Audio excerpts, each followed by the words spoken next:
All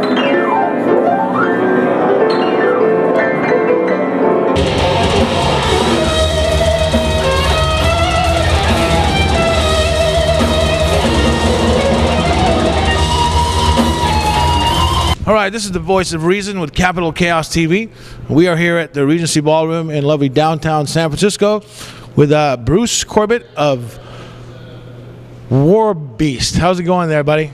Oh, going okay, man. Looking forward to the show tonight. Of course, San Francisco winning today. It's going to be a pretty wild crowd. I imagine happy that they're going to the Super Bowl today. Yeah, as long as nobody tries to stab you in the neck, everything will be fine. Exactly, yeah. I don't want that, man. Apparently somebody got stabbed in the neck.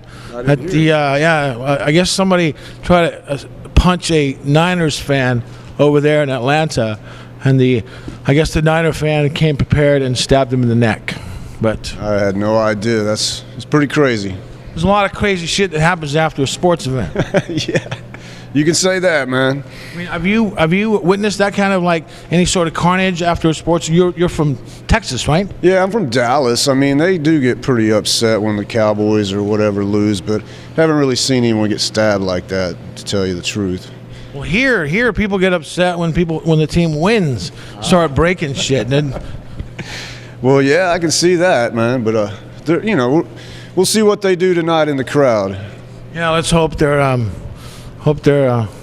take it into the pit. Yeah, exactly. I'd like to see a big pit out there. Now, what is a WARBEAST? WARBEAST, well, actually, we've kind of came up with our own mascot, and we call him Gamortis, which kind of is a name from our old bands, Rigor Mortis and Gamicide. And we wrote a song called WARBEAST actually on the new album, but it's kind of based on a movie called Death Machine, where there's this mechanical robot. Have you seen the movie? Remember that? I think I've seen previews for it. Yeah, it was an old movie, kind of like Terminator, RoboCop kind of thing. And it's a robotic monster this guy invents called WARBEAST, and he traces people by their fear. So if if you're scared, he's coming after you. But that's pretty much what, our mascot and then a song. But other than that, it's just our band. Oh, that's cool. That's cool. Now, you were originally called the Texas Metal Alliance. Is that right? Why did you change their name? Well, because that was a name we came up with for this benefit for a one-time thing. We didn't think we were going to stay a band. But afterwards, we decided we wanted to work together. And then after a while, a couple years went by, and we got signed to Phil Anselmo's label.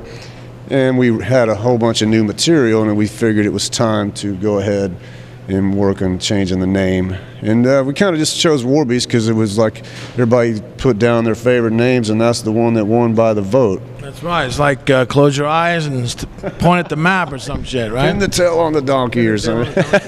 Now, are you familiar with groups like the New York Death Militia or the Georgia Metal Alliance? Not real familiar, but I've heard of them. And stuff is kind of similar to Texas Metal Alliance, right? I guess so, yeah. I mean, as far as the name goes, I don't know about their style of music. Oh, yeah, there are groups that are like they're heavy metal support groups to some degree.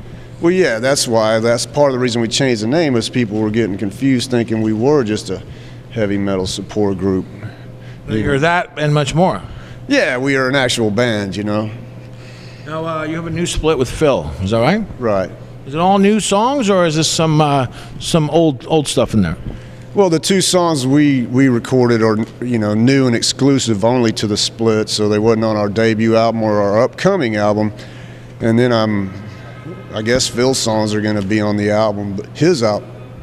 But yeah, these two songs we wrote after the debut album and went and recorded them over 2 years ago, and we've been playing them live ever since. But it just took a while for Phil to get all his material finished, and that's why it's just now released and coming out it came out like 2 weeks ago, and it's done real well. That's what I've been hearing. The reviews have been pretty good so far. You're at the mercy of Phil Anselmo. Well, that's a good thing, man, when you're friends with him and on his label. And of course, everybody's wanting to get the split to hear his first solo album, which means they gotta get the WARBEAST too. So, right. It's all good, man. We're happy to be on it. We knew more people would hear WARBEAST by being on this split. It's a brilliant marketing strategy. I think so, with both of us having full lengths coming out down the road. And your full length is in the can, right? Yep, it's already done, finished. It's going to be called Destroy. I'm guessing it's, it was supposed to be March, but you know how that goes. Sometimes it's probably going to be April. One of those two, but it's ready to go. We're just finalizing the inner sleeve and layout and the artwork and all that, but it's mixed, mastered, and finished. And there's a new rigor mortis that's in the can as well, right? Yeah, it's called Slaves to the Grave. It's totally finished. Right before I came on this tour, I was in there mixing my vocals and stuff, trying to do some final mixes on that, and so we can hopefully have that finished by February 1st. So the other members are in there now working on their parts. So I'm not sure when the release date on it, but we're hoping sometime this summer.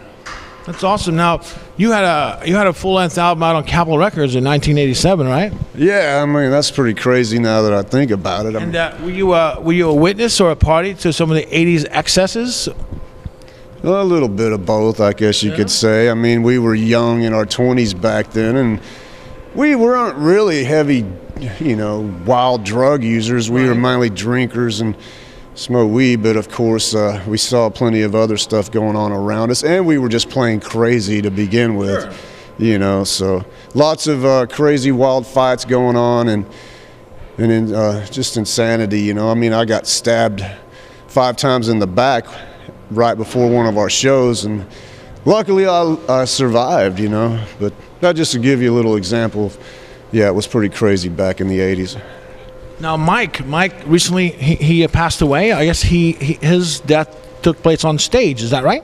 Yeah, actually, it was in Fort Worth at my 50th birthday, and he had a heart attack and died right in the middle of the set. Wow. And it was just freaked everyone out. I mean, we were having such a good time, and it's hard to see someone like that die, and then it's someone you've been friends with for so long anyway. So. That is an ideal way to go out, though, I suppose. Yeah, I mean, that's the way we have to look at it now. I mean, of course, we'd wish he was still here, but if he could have picked a way to go, I mean, how can you beat that, being on stage with your band? Your family and shit. Yeah, your band and your brothers and everybody that loves you. And you recently, last time I saw you was the Destruction Heathen tour. Oh, really? Yeah, it was was that here in Oakland? That was up in the Orangevale, the Boardwalk. Was that your first full-length U.S. tour?